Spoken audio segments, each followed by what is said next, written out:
All right, so I want to get a little serious with this next question I have for you. And this is something that I've been wondering, and Okay. I'm sure a lot of people can relate to this question and maybe even the answer that you give. But how hard was it being a dad when you first became a dad, especially not having a dad in your life? Somebody asked me that recently. Really? It wasn't like that question, but it was similar. And it was kind of normal to me, Really? right? Yeah, because my situation could probably relate to some other people's situations, but then some other people is probably foreign to them. So with me, I'm the oldest of 11. So Ooh. yeah, so with me, that just created a lot of responsibility Mm. to the people under me. So I was used to holding babies. I was used to babysitting. I was used to changing diapers. I was used to making milk. I was used to watching them. I was used to, making sure that, that certain things happened, protected them in certain things. And there was a lot of lack of responsibility that happened to me because I was a young man that that I was hard on myself for. But I was hard on myself for not being capable, but yet I was still incapable at that age. But to me, I just felt like I should be more responsible as being left that responsibility to take care of my brothers and sisters. You That's know, crazy. you know. So as I had my own, I had went through a lot of transitions of making mistakes and trials and errors, and also the uncomfortable stage of holding the baby legs up, putting a diaper up under them, feeling like you're gonna break them, holding them the right way, all of that stuff, tossing them up in the air. It's like being around something so long just makes you a little bit more comfortable and also gives you the respect for this life that's there. So it was a foreign guy that said this to me. And this is what I said to him. I said, you know, to me it was a little easier because of that, but I know it's not to a lot of other people because it's a lot of first timers out there that never had the chance to experience it like I experienced it. And this is what I said to him. And I said, that's why grandparents are important because the grandparents kind of help with that transition of new parenthood. And I said, that's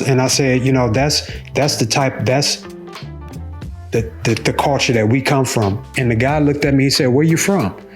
I said, I'm from the United States. He said, you're American? I was like, yeah. He said, but that's how we do it. For the grandparents that come in, they kind of help out. And he said, oh, it helps out so much. We need that because you just don't know all the adjustments. You're tired and just everything that you go through as a new parent. The grandparents kind of help with that transition.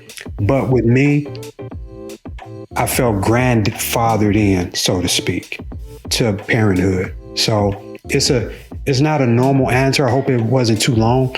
It's not a normal answer but I know some parents have that. And it was also the same way with your mom, So we both were a little experienced because we were the older of a lot of other siblings, and the life that we lived, the responsibility that we had to take on prepared us to have the mindset to take this parenting thing a little serious. So the experience with all your siblings and just you being the oldest really prepped you Not at least only a little bit that, for parenthood.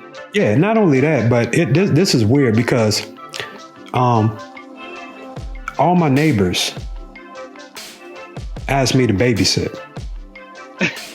Wait, when you were younger? Yeah. Now that's not normal for a guy to do that. It's not. Right. Like I wouldn't ask a teenager guy to babysit for me. No, not at It's all. just trend, it's just the social standard is to ask a young girl, a teenage girl, to babysit for you. It just seemed right about that. Yeah.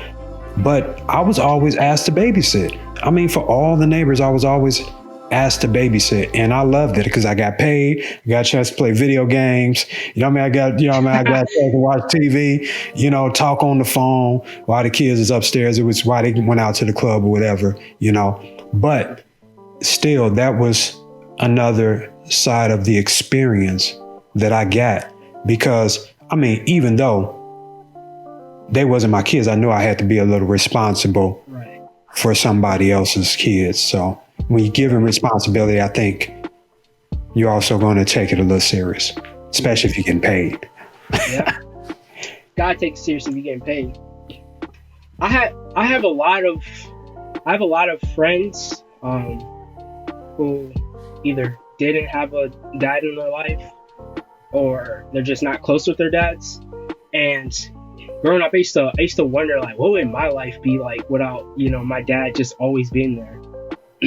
And I say that to ask you a question. Do you ever look back on how different your life would be if you did have your dad in your life? Is that something that ever crosses your mind? I used to.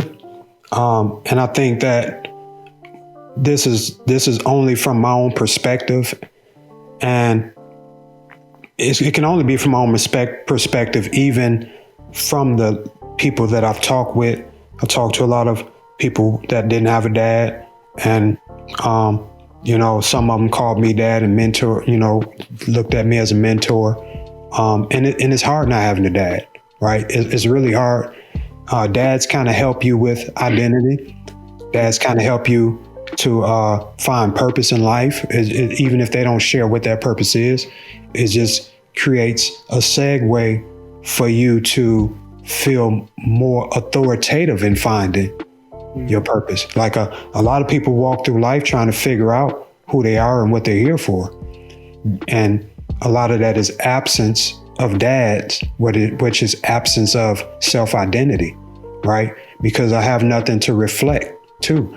I don't know so I don't know who to identify with. So I'm trying to put on images a lot of time that has nothing to do with who I really am. I just want to fit in. I want to fit into something. So I cleave to something, and a lot of things become like a father figure to me. It could be music, TV, games, anything.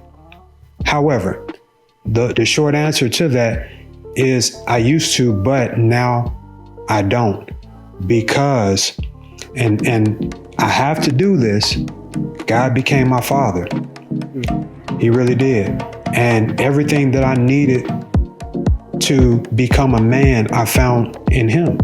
So my identity, my self-esteem, my image, the way I'm supposed to conduct myself, how I suppose my character, everything. I mean, he really taught me how to be a man. And I think one of the things that any child wants to do is he wants to be like his dad. Well, I want to be like my dad. He became a father figure to me.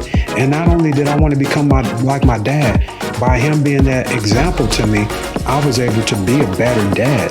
So all of my dad tactics, all of the questions that I had, he gave me the answers to kind of help to raise my son the way that he raised his son.